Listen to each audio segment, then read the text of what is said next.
I would explain myself as someone who's just living life without going too much into it. I do comedy, I do stand-up, I do radio. I haven't had like a full-time job in 10 years. The last full-time job I had was at Nova in Melbourne, just around the corner from here. But yeah, man, I've kind of just been like, I've had a bit of luck. I could have some more luck, and I'm just trying to create funny things. Do you know what I mean? Yeah. And I'm like a first player. Like it's like I'm playing a video game. Yeah. It's like what's that video game? Fortnite? No. Yeah, I don't know anything Second. about it. I don't. Anyway, Fortnite, I think is anyway, where you super play the popular. video game. I'm playing that, but with my life. Cool. So it stresses my mum out. Yeah, that's her job. She's very concerned, but yeah, she's cool. Yeah, it's sweet. Yeah. So that's cool. It's a cool life that you've carved out for yourself. So where did it all start? Like, what's your background? Where are you from? Like, where did it begin? Background. Obviously, went to school. I did marketing, so I didn't really know what I wanted to do. So I did marketing, and then still didn't know what I wanted to do when I left Deakin University, which is in Burwood, if you know it. It's a good one. It's near the Red Rooster there. And so then afterwards, I thought, I need some breathing time. So I moved to Perth. I started show business, if you will. I actually started as a G-string waiter, and I did that for about 3 months until I was chased out of town. Everyone's entry to the showbiz. Well, yeah, a lot of people now aren't doing G-string. G-string's Perth. Yeah, right. Now, like people do like brief waitering, in your bonds undies and stuff. That's a paid post. But no, I did the G-banger stuff, and I was incidentally wearing bonds. But and then I came back to Melbourne, worked in marketing, worked in events, and when I was about 25, I was like, I want to be on TV or something like that. So I started doing bits and bobs. Did some promo work around here. Actually, I used to work for Pepsi Max. G-string again? Under the Pepsi gear. Yeah, right. I still had it. And then, I don't know, man, I just kind of gradually, I then got an opening at Nova to do some voiceovers when I was about 27.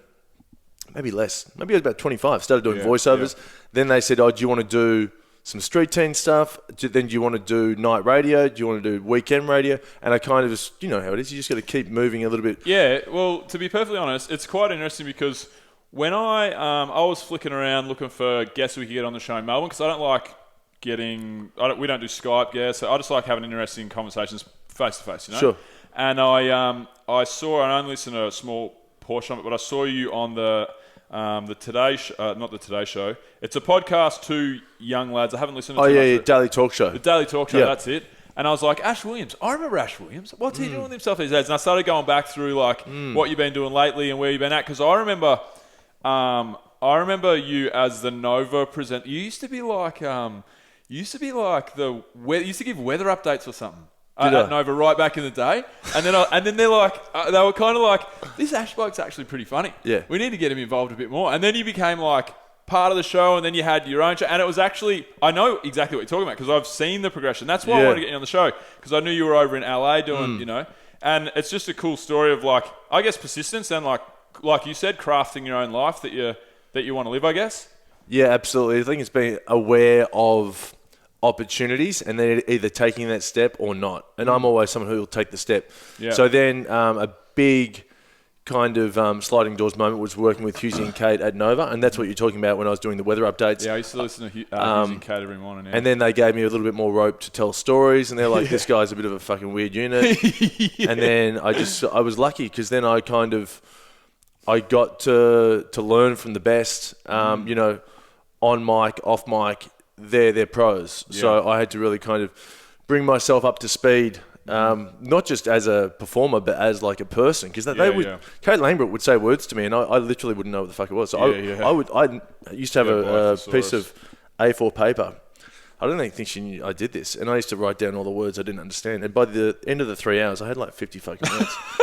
And then I'd go home and Google. Yeah, that's right.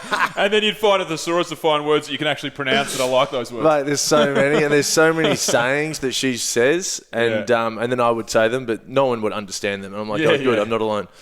But yeah, man. And then that was awesome. And that's when I started doing stand-up about 2010, 2011. And I moved to LA in 2012. So that was just, again, I kind of finished up at Nova. I wanted to do other things, and I thought I'd be able to get my own show at Nova. They're like, leave. Hey, mate, we got your ticket. Leaves at about 6:30. Security's going to be... You want to get there at 4:30 because it's on the other side of the Yeah, You're out of here, bro. You know when you get like fired or you quit, security walks you out and you got to pack up all your shit. Yeah. I didn't have any shit there, so they just said, "Look, as you are, get out." And I remember I was like, "What am I going to do?" I got nothing really to do, so I thought, "Why not move to LA?" So I moved to LA. I was there for 3 years. Did a lot of fun things. Did some stories I'm still collating and calibrating. I got so much material there because of the circumstance I was in, you know, because I literally didn't have any money. I spent all of my radio money, and then I had like $400 in the bank. When you landed in LA? No. When I landed, I had like, I think it was about 15,000. Yep. And I pumped through that like in about 3 months like a hero. Like I was just like... I just thought I'd get discovered. Living that LA life. Yeah, I thought I was going to kill it. And I didn't end up, you know, becoming DiCaprio within 3 months. So I was like, killing it. No, but I still had hope. Yeah, and for sure. And you're having a crack. Yeah, so then I was just like, just keep your foot in the game. And then I started working, similarly to the G-String Waiter in Perth, I started working as a waiter at the gay bar.